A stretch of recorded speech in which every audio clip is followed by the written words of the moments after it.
Tere, head inimesed, kes on nii sellel matkaspordiplatsi peal kui ka kogunevad vaikselt lava ette. Tänane viimane ülesastumine lava pealt on kohe saamas alguse ja mul on rõõm tervitada lava peal kahte käredat naist. Üks neist Eve Tobias ja teine Anneli Mere, mõlemad Naiskodukaitsest. Ja see, mis me täna rääkima hakkame, on tegelikult äärmiselt oluline teema.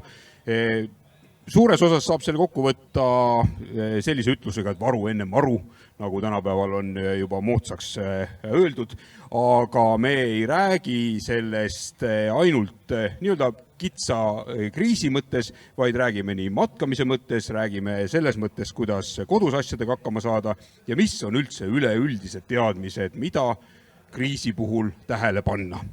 Nii et annan sõnajärje üle ja alustame siis kuskilt kõige olulisematest asjadest. Ja tere ka minu poolt. Esimesena ma ikkagi täpsustaks, et kriis on väga lai mõiste. Kriis on ka see, kui ma olen matkal ja ma ei tea, paadimatkal paat läheb ümber. Täielik kriis, isiklik kriis lihtsalt. Et selles mõttes jah, me ei räägi mingist suurest hirmsast kriisist, vaid pigem sellest, kuidas me kõik oleme erinevateks olukordadeks valmis. Jah, sest tegelikult on ju elu näidanud, et aeg-ajalt kipub mõnes kohas elekter ära minemas ja ei tulegi kohe tagasi, tuleb alles paari päeva pärast tagasi, aga tegelikult see on olukord, mis juba eeldab kodus mõningast ettevalmistust. Absoluutselt. Ja täpselt selleks me püüamegi aidata kõigil teil valmis olla.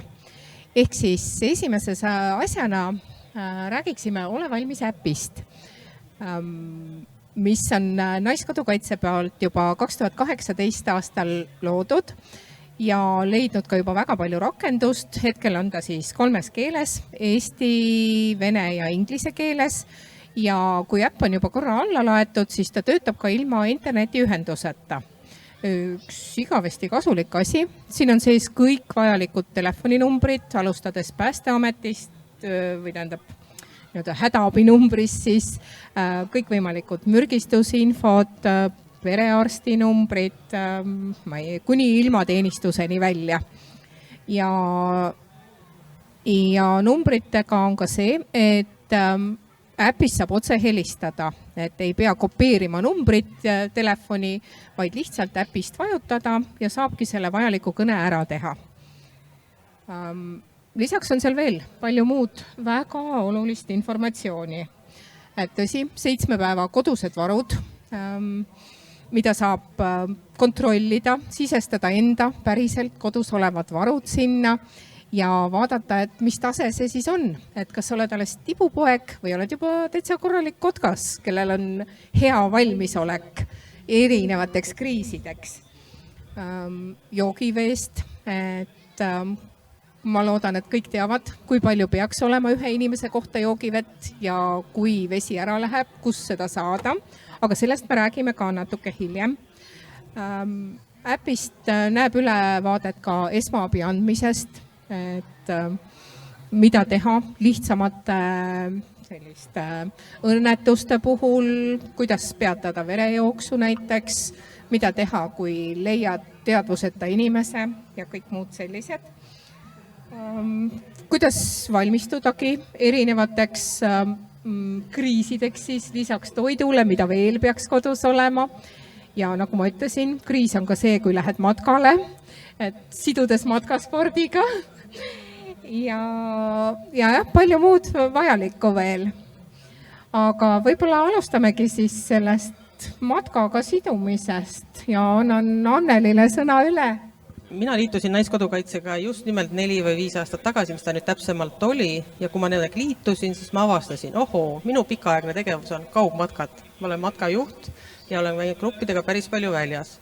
Ma ei nimetaks matkal olekut kriisiks, kuid ma nimetaks õnnestunud matka selleks, et sa oled kõigeks valmis. Aga matkal tõesti võib juhtuda absoluutselt kõike ja teie grupp jääb hätta, kui näiteks üks väänab jala välja, kellelgi on mäehaigus või mis iganes. Selleks peame valmis olema ja me peame selleks valmis olema ilma välise abita. Me peame ise hakkama saama. Ja sellest algaski minu huvi selle Naiskodukaitse Ole valmis äpiga, et see kui meil siiamaale olid need nimekirjad nagu matkal alati kaasas, miks ma pean võtma kaasa, siis tegelikult töötab seesama äpp ka telefonis seal, kus on mobiililevi. Et nagu selles mõttes sai seda kontrollida ja see oli üks hästi mugav variant. Ja nüüd me oleme seda siis siin Naiskodukaitses, me oleme õpetatud, koolitatud ja ülla, ootamatult oli meil üks kriis, COVID, ja kohe järgmine kriis, mis nüüd Ukrainaga on. Ehk sellepärast me seda nüüd tutvustamegi avalikumalt ja me täna Evega räägimegi, Eve räägib nüüd koduvarudest, perevarudest ja mina räägin siis, mida saab siis alati matkale kaasa võtta, sest teatavasti matkal ei ole autot, matkal ei ole kodu ja matkal on kõik seljakotis. Aga enne kui me läheme selle varustuse ülevaatamise juurde, ma tahaks küsida ühe täpsustava küsimuse. Miks on Eesti Naiskodukaitse võtnud enda vedada üldse sellise projekti? Või tahtsid ise? Tegelikult Naiskodukaitsel on 3 põhilist sammast ja kõige alumine, esimene, kõige suurem ja kõige laiem on teadlik ja oskuslik kodanik. Ehk siis meie oleme ise teadlikud, me saame ise hakkama ja me aitame ka oma kogukonnal hakkama saada. Ma ütleks seda veel kõrvale, et juhul kui mehed lähevadki riigikaitsesse, lähevad põlenguid kustutama, lähevad üleujutust likvideerima, siis koju jäävad naised, lapsed ja naised on siis need, kes selle tagala nagu katavad. Sellest ka meie evakuatsiooni osakond või evakuatsioonigrupp, keda meid on välja koolitatud just nimelt sellisteks oludeks, kui tuleb palju inimesi kokku ja me peame saama kuskil nädal aega hakkama. Väga hea. Ja nüüd saame hakata üle vaatama seda varustust ja kõiki neid vajalikke ja väärt vidinaid, mis on siia laua peale täna kokku pandud. Aga alustame siis toiduvarust, et see ei ole nüüd tõesti selline 2 nädala hakkama saamise varu. See on pigem selline näidis, et panna mõtted liikuma, mida võiks kodus olla. Et märksõnad siis ilmselt kaua säiliv, kergelt valmistatav, me ei nõua palju vett, elektrit, kõike muud ja et oleks kaetud kõik erinevad toiduainete grupid. Ehk siis, et meil oleks süsivesikut, et meil oleks kiudaineid, et meil oleks valku, et kõik need pooled oleksid ikkagi kaetud. Ja see näidis, mis siin on tegelikult minu enda reaalne kodune kast. Esimene asi siis selle kasti puhul on see, et ta ei ole mul selline kõrvale pandud kast, vaid ta on see kast, mida ma tegelikult kasutan. Et kui mul saab kohvi otsa, ma võtan selle kohvipaki ja ostan sinna kasti uue. Või sama asi, riisid, makaronid, konservid, ja põhiline soovitus siis see, et ostke seda, mida te ise sööte. Ei ole mõtet osta koju, ma ei tea, sprotte näiteks, kui peres mitte keegi ei söö sprotti. Või samamoodi ka makaronide või tatra või millega iganes. Ja ostke mõistlikus koguses, et meie viimased kriisid on näidanud seda, kuidas ostetakse 10 kilode kaupa soola. Mida me teeme selle 10 kiloga? Ma ei tea, talvel on tänavad libedad, et läheme siis tänavaid soolama või? Või siis, tõsi, liha ja kala saab soolata, kui elekter ära läheb, aga jah. Ja niiskus saab kokku tõmmata? No absoluutselt. Aga jah, märksõnad on siis see, et ostke seda, mida sööte, arvestage kõigi pereliikmetega, ka lemmikloomadega, on teil kassid, koerad, küülikud, mida iganes, ka nendel peab olema varu. Natuke peab olema kindlasti mingeid magusaid ja sellist kerget, kiiret energiat andvaid asju. Mesi on üks väga hea asi, mida peaks kindlasti olema, ei lähe pahaks.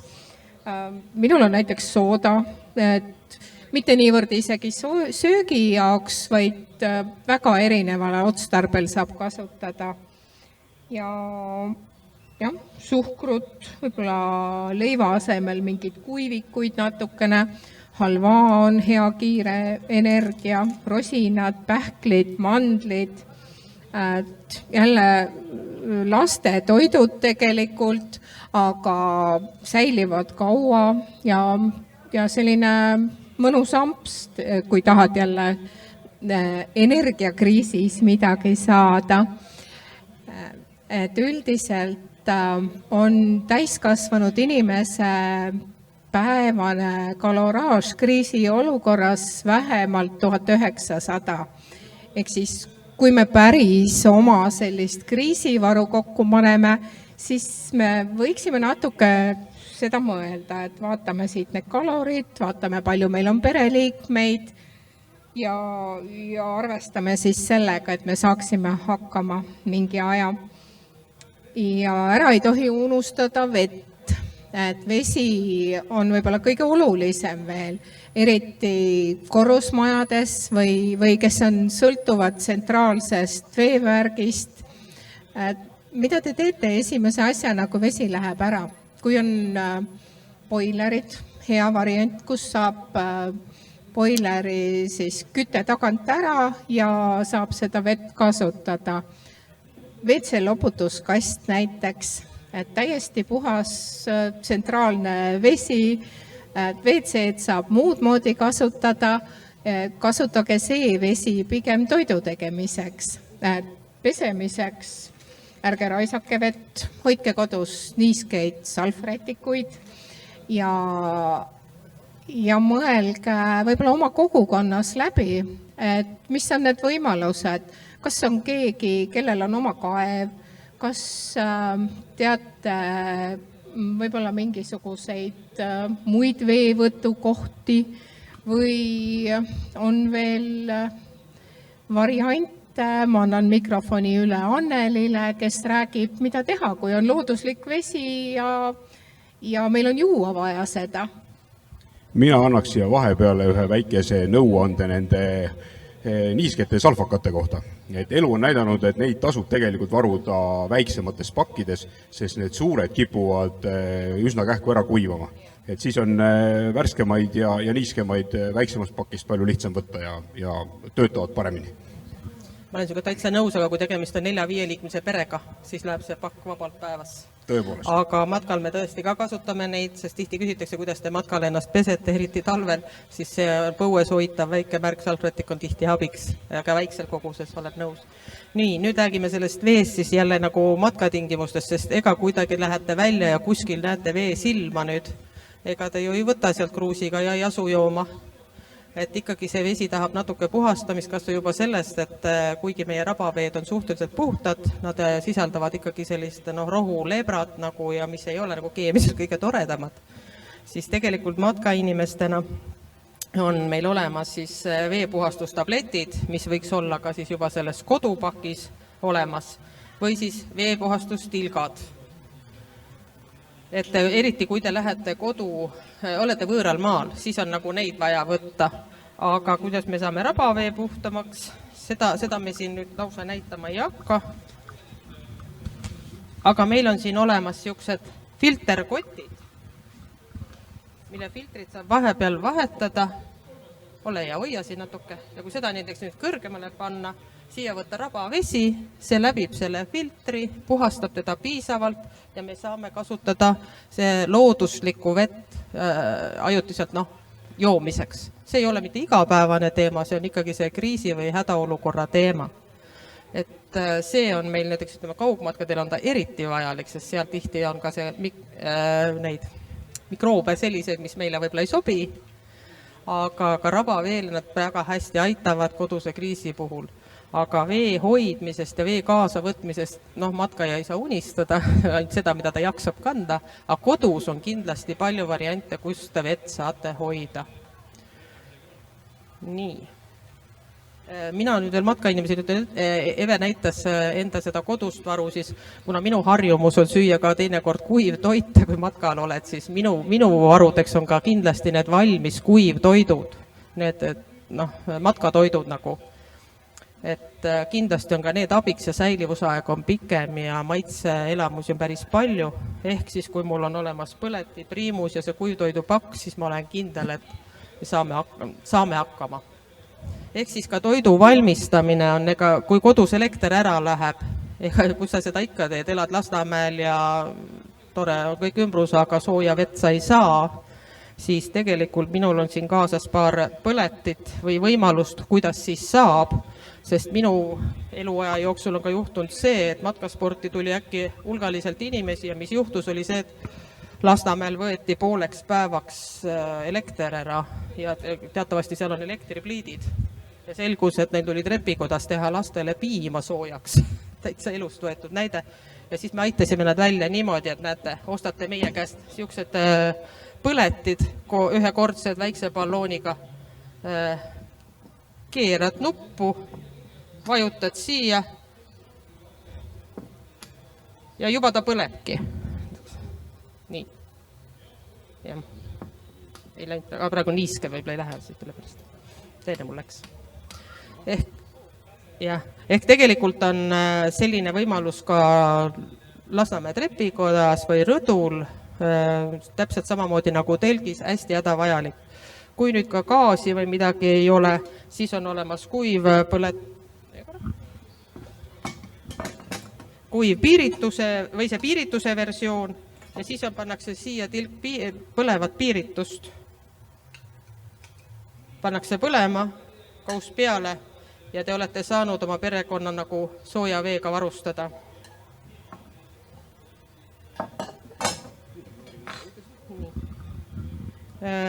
Ühe põleti ma võtsin veel kaasa, et igal matkajal on olemas tulesüütamisvahendid. Et ütleme, kui sul on koduhoovis võimalik teha ka lõket, siis võiks siuke pirrutükk olema, minul on see vaiguga immutatud pirrutükk, mida tegelikult kodustes oludes peaks omama kirvest, kellel on puukuur, et saaks seda lõket teha, siis on kindlasti mul selles esmaabipakis tikud, aga on ka veekindlad tikud, sest veematkal olles peavad tikud olema veekindlad ja siin on meil süütepuru tegelikult.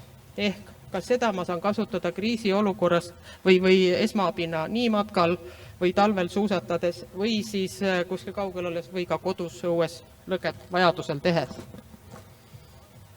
Nii, ja süütamisse minul on siukene tulepulk, et asjad oleks hästi universaalsed, siis sellega avajaga saab teha siis panna tule põlema. Nii. Mis siis veel see on nüüd? Jah, toidukomplektina näitan, et jälle kui olen kodust väljas, mis peab seljakotti mahtuma, siis on ka kulbid ja pannilabidad ja kõik asjad olemas, aga nad on kõik nagu matkaversioonis, et nad mahuvad siis igale poole, ehk siis toidunõud. Varulusikas, kas see peaks ka igas selles komplektis sees olema, on olemas siukene titaanspork, mida saab ka kuumas segada, ta saab ka süüa, et toidu tegemisel saab seda kasutada.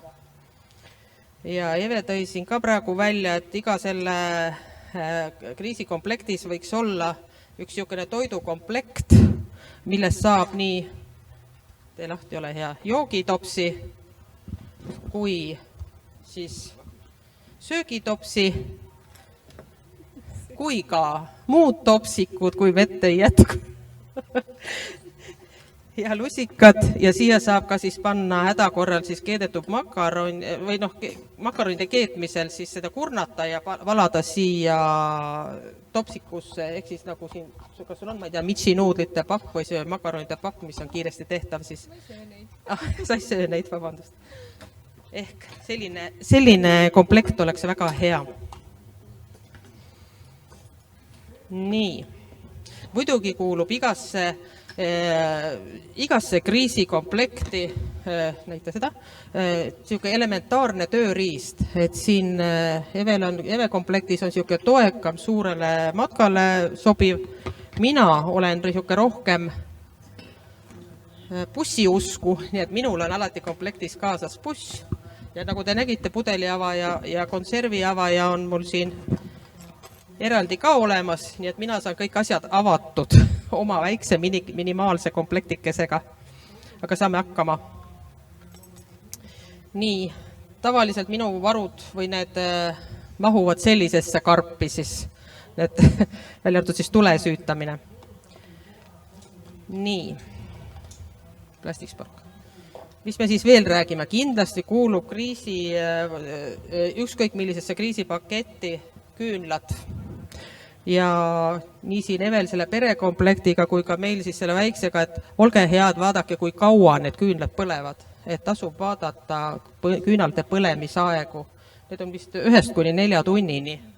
Et igal juhul on kasulikum osta need, mis põlevad kauem, kuna kriis võib olla pikk. Mina pean ütlema, et mina olen saanud sidrulilõhnalised. Ta on kindlasti väga emotsioonikad, kui põlevad, ma usun. Ja üks väga oluline teema kindlasti selle kriisiolukorra jaoks ja ellujäämise jaoks ja kõige muu jaoks on ka energia, mida tasub mingites energiakandjates säilitada, et vajadusel telefoni laadida. Just. Energia koha pealt, mina nüüd räägin matkaseisu kohalt, on ka minimaalsed akupangad erinevates kujudes, mida suuremad, mida väiksemad. Matkaspordis on ka müügil päiksepatareid, mida siis saaks kasutada hädakorras, kui tõesti elektrit pikka aega ei ole, võiks olla kodus olemas. Ja kindlasti on energiaga see, et võiks olla olemas siis taskulamp kindlasti ja taskulambi jaoks võiks olla siis ka patareid varuks, et mida suuremale grupile seda tehakse, seda rohkem neid patareisid vaja läheb. Matkatingimustes me ka lambi asemel tihti kasutame pealampi, sest kui sul seljakott seljas, siis käed peavad olema nagu läheb paat ümber või kukud ratta pealt või mis iganes, et sul peavad olema käed vabad selleks hetkeks. Ja minule endale meeldib ilmselt see telgilamp, et mul on siuke telgilamp, et vajutan peale ja siis panen, kahjuks praegu ei näe, aga siukene laualambikene, hästi ökonoomne, patareidega töötav. Aga üks patareidel töötav asi on meil veel, ehk suuremal kriisil on see raadioteema.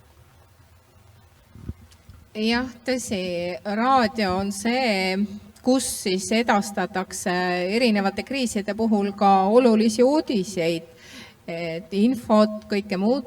Et alustades sellest siis võib-olla tõesti, kui on kriisiolukord, me saame tõest infot Eesti Rahvusringhäälingu kanalitest, Vikerraadio, ETV, ETV+, ja selleks, et neid kuulata, peaks olema ka mingisugune vahend.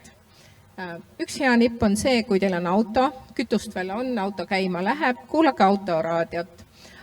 On patareidega raadioid ja mul kahjuks täna ei ole seda siin kaasas, aga on ka selline Dünamoga raadio. Kaitseliidu poest täitsa müügil praegu ja vändates saab nii palju energiat sisse sinna, et saab uudised ära kuulata. Ja ma tulen korra tagasi veel selle akupankade teema juurde, et osadel tööriistadel on akudel peal selline lisafunktsioon, et sealt saab ka laadida oma telefone ja muid asju. Et need suured tööriista-akud mahutavad märksa rohkem kui see akupank ja väga nutikas valik neid hoida kodus siis laetuna kogu aeg.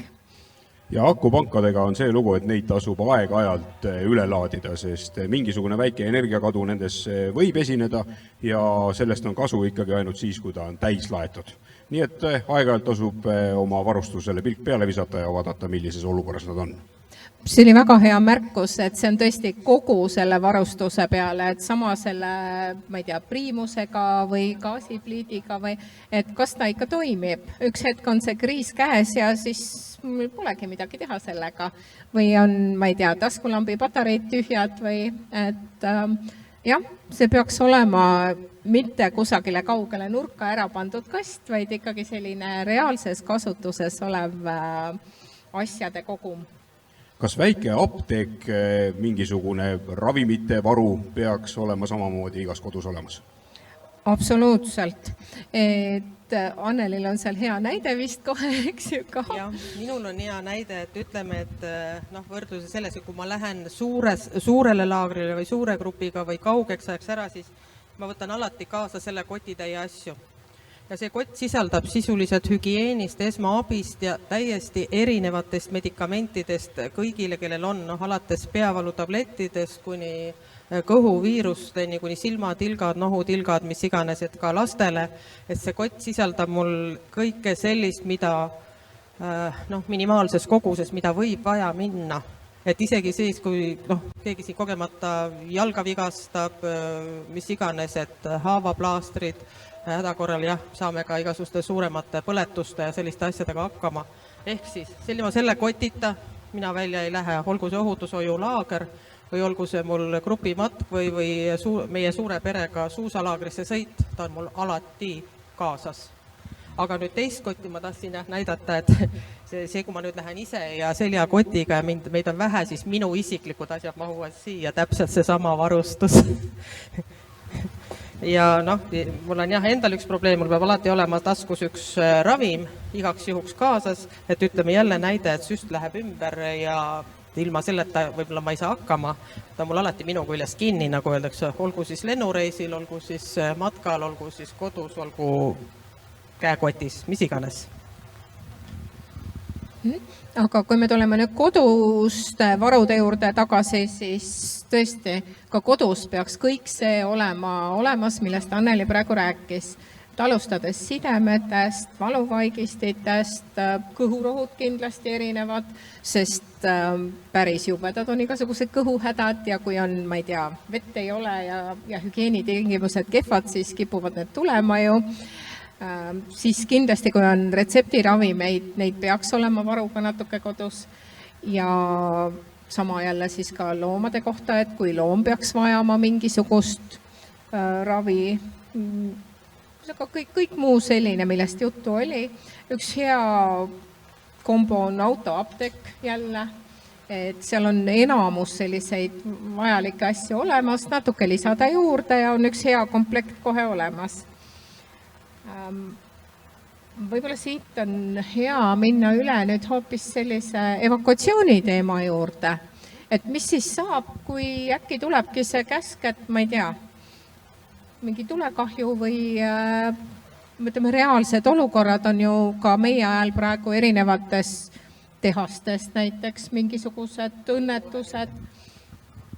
Ma võin tuua ühe näite siin koroona eelsel aastal toimus meil viimane ohutushoiulaager ja nali naljaks. Läksime Saaremaale vaatama ka, kas see kool vastab nendele nõuetele, kuidas seda evakueerida juhul, kui Saaremaal toimub midagi. Ja kas te teate, mis nüüd juhtus, oli see, et meie tegime laupäeval, pühapäeval seda õppust. Järgmisel nädalavahetusel toimus äärekülades üleujutus. Ehk tegelikult said nad kohe praktikas seda sama sisuliselt proovida, et täiesti nagu ootamatu näide, aga läks täiesti eluliselt vaja. Ja eks mingid asjad pereringis läbi arutada õhtusel istumisel, kes mida peaks tegema, kes millele mingisuguse ülesande saaks anda, et siis teab, et kriisiolukorras saaks võimalikult kiiresti reageerida.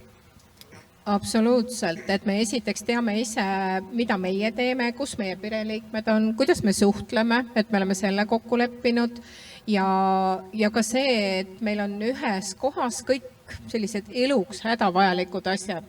Meie dokumendid, võib-olla ka haridust tõendav dokument, näiteks tulekahju puhul üks selline kott, mis kohe kaasa haarata ja joosta, kus on kõige olulisemad asjad sees.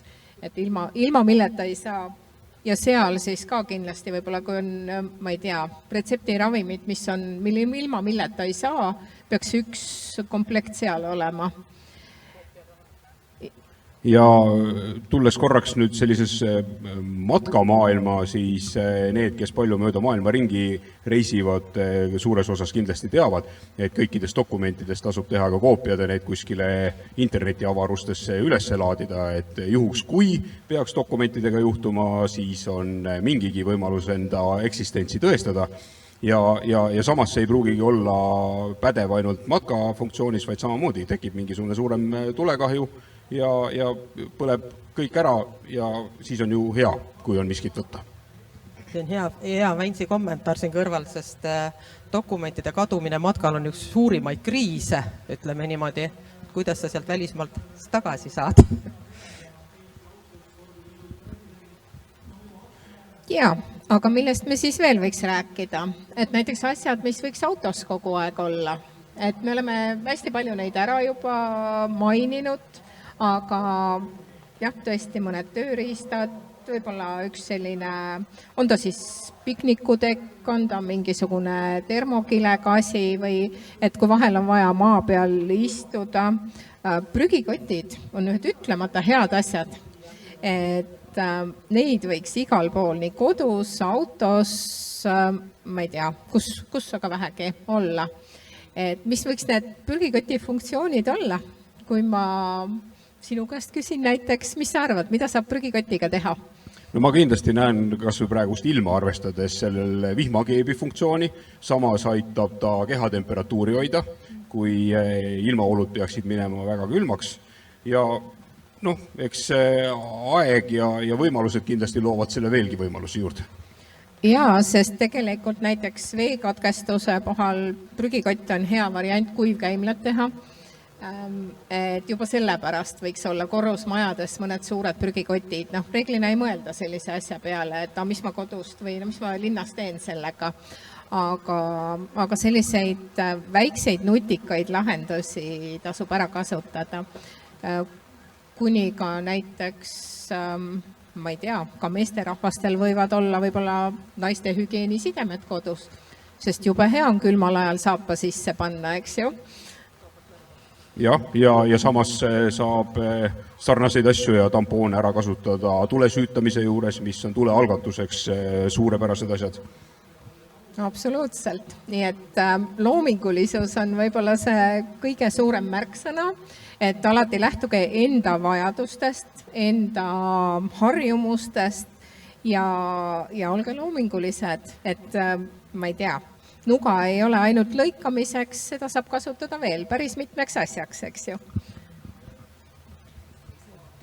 Mina ka ütleks lõpetuseks, et vaatame veel kord, et vaadake see, kui te lähete ükskõik kuhu, lähete kodust välja või olete valmis kriisi üle järgi mõtlema, siis vaadake ära, et siin ei ole mitte minu varud ainult koju, siis kasutage ka seda, et ärge unustage, teil on lemmikloomad, teil on, sõidate autoga, et käige need korra läbi, lugege läbi, kasutage neid jälle kodustes tingimustes, võin öelda, et lapselapsel tõmmati keevvesi peale, kas te arvate, et ema on valmis helistama kuskile, oh ei, ema satub paanikasse, aga õnneks me olime nii toredasti vaadanud selle üle ja ta vajutas sellele, mis juhtub väike lapsega, vajutas telefoni nupule ja abi oli kiire tulema. Noh, see esimene šokk on meil siiski kõigil, et tehke sellega tutvust, vaadake üle, mida teie saate ja teadlikkus on ikkagi ellujäämise alus.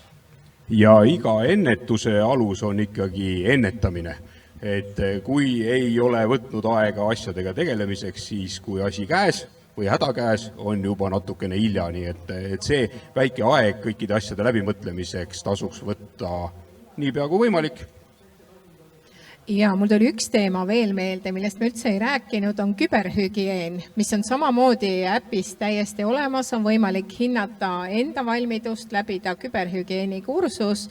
Praeguses maailmas ilmselt väga-väga terav teema ja võib tekitada suuri kriise, et nii endale kui ka organisatsioonidele. Et parim soovitus, kohe, laadige alla ole valmis äpp ja vastavalt siis, mis rakendust kasutate, eks ole, kas siis Google Playst või mis iganes App Store'ist või neid variante on veel ja olgegi valmis selleks, mis võib tulla. Ja tõesti, et nii eesti, vene kui inglise keeles toimib üle maailma põhimõtteliselt, toimib ilma internetita, nagu me rääkisime, et üks tõeliselt hea abimees